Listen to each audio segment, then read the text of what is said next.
Bonjour Milena. Bonjour Priscilla, comment vas-tu? Je vais bien, merci. J'attends toujours qu'on me réponde. Je dis bonjour, j'attends qu'on me réponde. Tu fais bien, c'est poli. Alors, merci d'avoir accepté de prendre ce temps pour cette conférence. Pas du tout pour cette interview sur les journées de conférence L'image miroir de l'inconscient qui auront donc lieu à Paris, à Cité universitaire, le 18 novembre 2023. Et donc, tu fais partie des 9 conférencières qui viendront parler de ce sujet, l'outil photographique et ses bienfaits ou la façon de l'utiliser. Je vais démarrer tout simplement par te demander de te présenter. Qui es-tu? Dans quel endroit tu te trouves? Et quelle est ton activité à toi? Avec plaisir, je te remercie.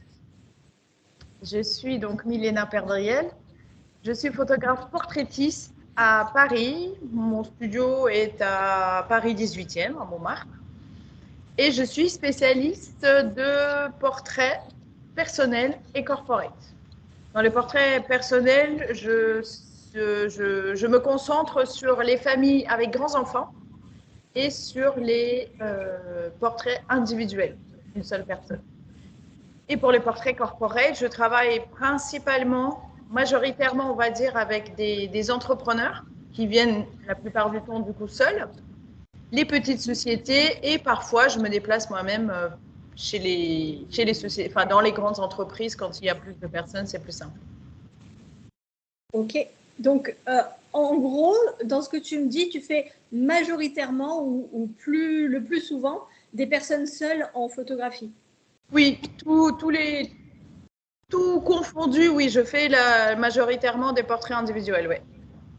Donc on est bien d'accord que du coup, ça ramène plus à l'image de soi que de faire un portrait de personnes seules que un portrait de famille, un portrait de mariage ou ce genre de choses. Ça ramène plus à soi, forcément. Tout à fait.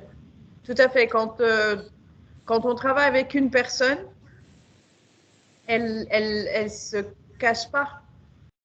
En fait, moi, je définis le portrait par rapport à la photographie d'une personne. Pour moi, est un portrait quand on doit prendre la photographie de la personne telle qu'elle est. J'oppose ça, sans le poser bien sûr, mais j'oppose ça à un portrait d'illustration. Comme la photo de mode, la photo de beauté, la photo de... on prend une femme, on prend une femme par exemple et on dit, voilà, aujourd'hui, tu vas faire la ménagère de 40 ans.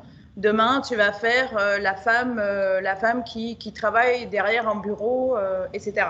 On la met dans un rôle. Ouais, tout à fait. Quand on les met dans un rôle, et là, en fait, quand tu fais des portraits personnels, c'est eux-mêmes. C'est pas, on n'est pas là pour essayer de rentrer dans un moule ou à représenter quelque chose pour le photographe, mais bien être soi. Exactement. Et même quand on fait des portraits corporate, où il y a un message qui doit être apporté, c'est quand même la personne elle-même qui choisit quel message elle va porter et qu'est-ce qu'elle va donner à voir.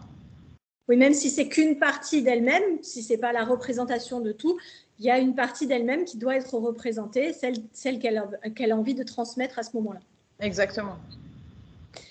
Ok, alors du coup, peux-tu nous dire pourquoi tu as choisi de participer à cette journée et je t'en remercie.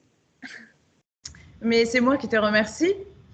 Alors, j'ai dit un grand oui pour participer à cette journée de conférence.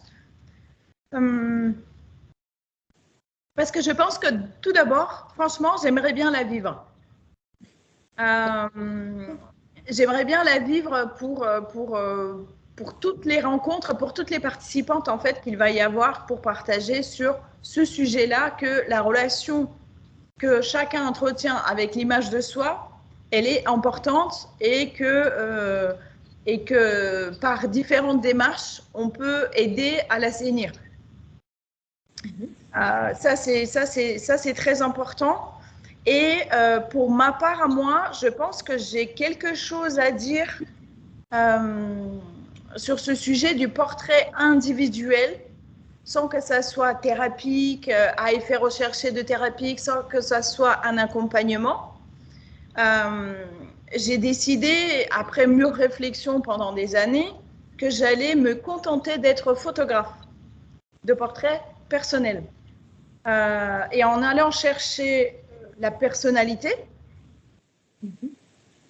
déjà, je soulève des questions et déjà, je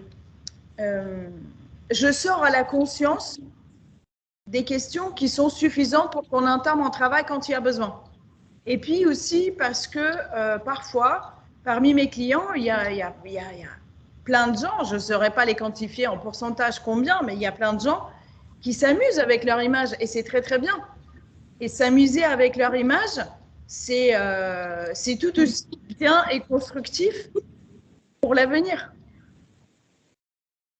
Oui, on peut très bien avoir envie de s'amuser avec son image et pour autant que ça nous inspire sur ce que l'on est nous. Exactement.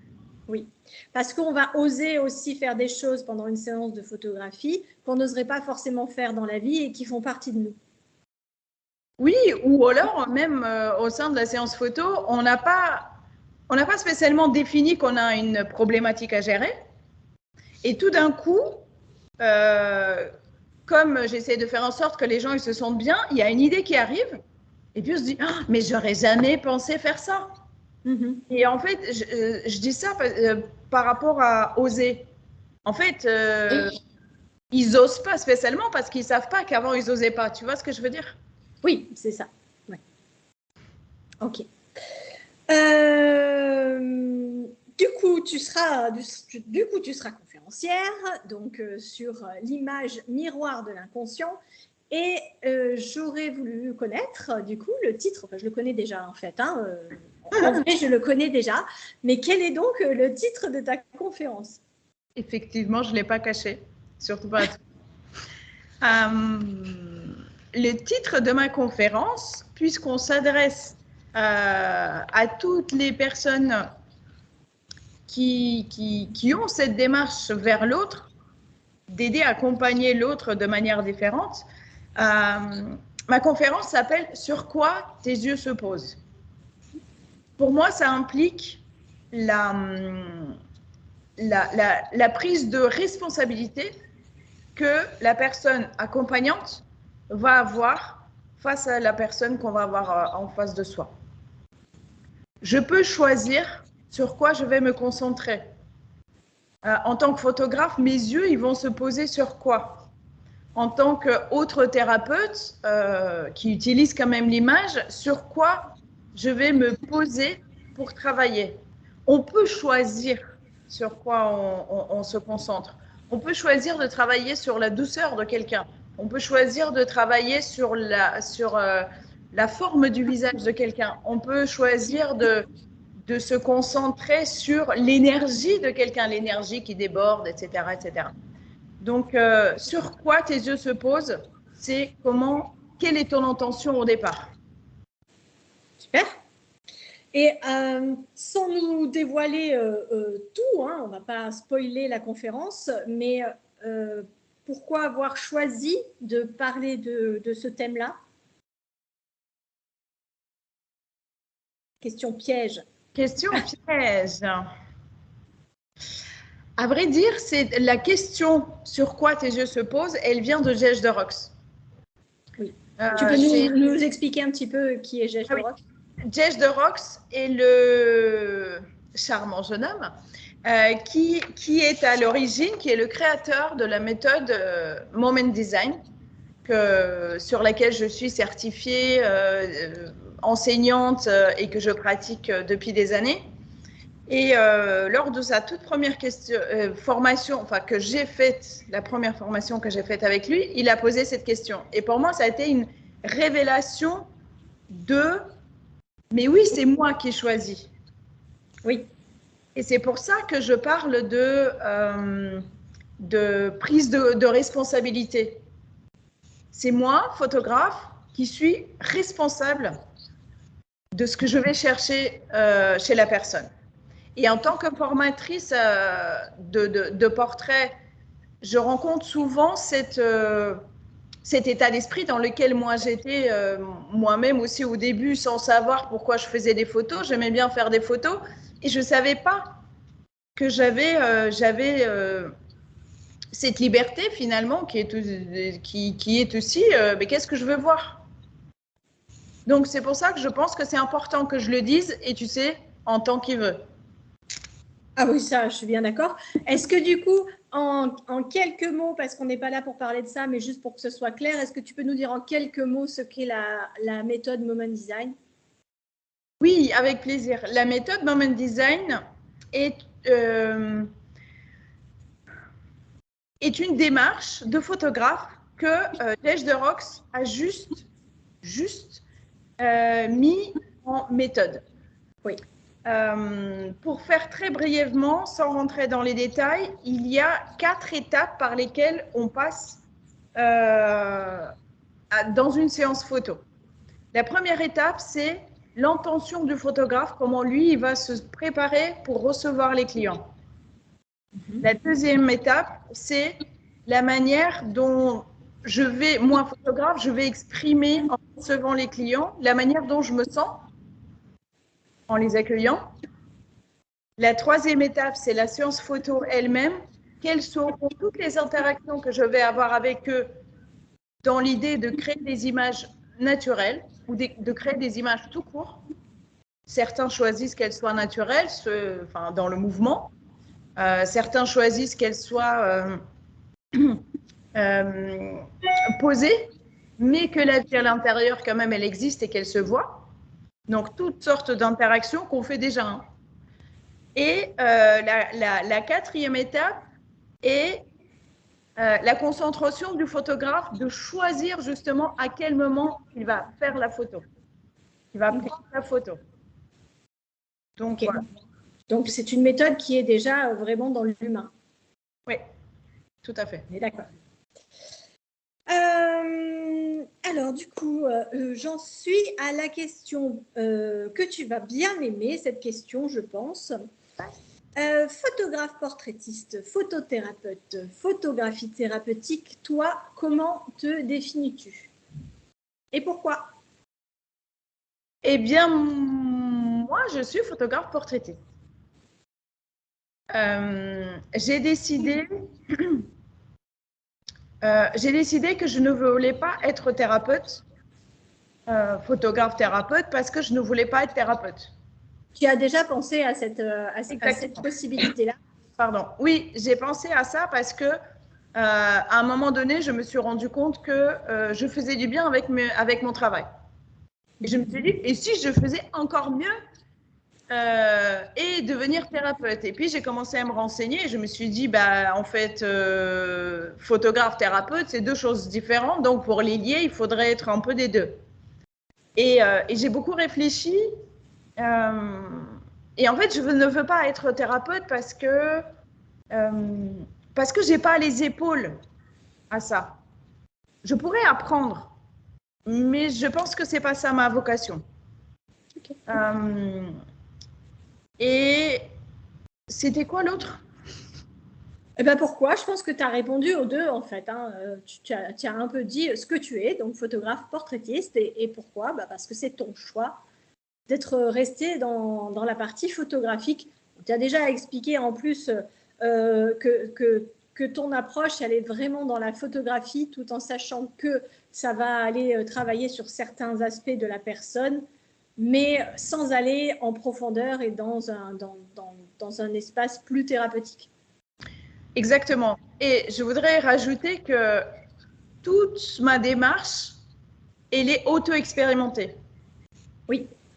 Parce que moi-même, j'ai appris beaucoup de choses sur moi quand j'ai commencé à me voir en image. Mm-hmm. Et ensuite, j'ai, dans mon développement personnel, parce que ce que vous connaissez de moi maintenant, c'était pas moi il y a 15 ans, 20 ans, 30 ans. Hein. Ça, c'est sûr. Et, mais il y a beaucoup de choses qui se sont passées parce que j'ai choisi à ce que ça se passe. J'ai choisi d'évoluer dans certaines directions. C'est entre la grande timide qui était toujours au coin de la table et la personne maintenant qui peut faire des conférences ou des lives ou des choses comme ça. C'est du travail et tout ce que j'ai appris, toutes les choses bout à bout, en fait, je les ai digérées. Et une fois que je les ai digérées, une fois que je sais le bien que ça fait, je suis capable de le partager avec les clients que j'ai sans que ça soit une ordonnance. Tu vois? Oui, oui, oui, sans que ça soit une ordonnance. Oui. Ça, c'est un sujet assez vaste entre la photothérapie et la photographie thérapeutique et ce que fait un photographe portraitiste, mais chacun va avoir sa façon de se positionner sur ce sujet-là. Alors, pour toi, à qui s'adresse cette journée de conférence? Pour moi, on s'adresse à tous les photographes qui font du portrait, qui ont envie de faire du portrait avec du sens, quel que soit le sens. Pas que illustratif, et encore. Il n'y a pas de limite en fait. Tous les photographes qui travaillent ça, et je dis d'abord les photographes parce que c'est mon milieu et parce que c'est l'activité que je connais. À côté de ça, je pense qu'il y a énormément de personnes qui travaillent autour du bien-être et qui sont sensibles à cette question de la relation qu'on a avec notre extérieur, notre paraître. Et ça, je pense que c'est important pour eux aussi de trouver quelques réponses que nous, on peut apporter. Oui. Quelques réponses à des questionnements et quelques réponses aussi. Tu sais, j'aime bien quand parfois j'ai la réponse avant d'avoir posé la question. Je trouve ça formidable. Quand tu vas regarder une conférence et que tu n'as pas posé la question, mais d'un coup, la réponse arrive. Exactement, exactement. Je trouve ça formidable en fait. Donc, les gens ouverts d'esprit finalement. Bien ça. J'aime bien cette cible. Allez, on la partage. On va la garder. Alors, le titre de la journée de conférence, ça c'est un petit peu la question piège parce que je ne vous en ai pas spécialement parlé ou je ne vous ai pas demandé votre avis ni rien du tout, mais le titre de cette journée, c'est l'image miroir de l'inconscient. Et donc, du coup, toi qui es photographe portraitiste, de quoi ça te parle ce titre? En toute simplicité, sans... En toute simplicité, pour ne pas y avoir réfléchi, je dirais qu'il y a 3 mots qui vont bien ensemble. Franchement, c'est joli. C'est joli. Quand j'ai lu le titre, je me suis dit, ah ouais. Et ça ne m'a pas amené à réfléchir, ça ne m'a pas fait un an et tout. Le miroir, là encore, tout à l'heure, j'ai lu un article sur les miroirs. Ça peut être casse-gueule comme ça peut être révélant. Ouais. Tu vois? Donc, on y met ce qu'on veut et finalement, quand tu mets image inconscient et tu mets le miroir entre les deux, ça a du sens. C'est bien. J'aime bien quand tu fais des définitions, quand tu expliques les choses. Moi, ça me transporte toujours un peu de t'écouter, c'est bien. Merci. Que pourrais-tu dire à ceux qui s'intéressent à cet outil qu'est la photographie dans la découverte de soi, en fait? Eh bien, foncez. Allez-y. Ouais, allez-y. Franchement, quelle que soit la méthode qu'on choisit, je ne pense pas qu'on peut se casser la figure en se cherchant. Et pour moi, je te l'ai déjà dit, mais pour moi, il faut réconcilier, surtout en France, s'il vous plaît, l'être et le paraître. Voilà. L'intérieur et l'extérieur, ils sont un peu trop fâchés pour toi. Mais pour moi, en France, ils sont trop fâchés. On parle souvent, non, mais la beauté est intérieure.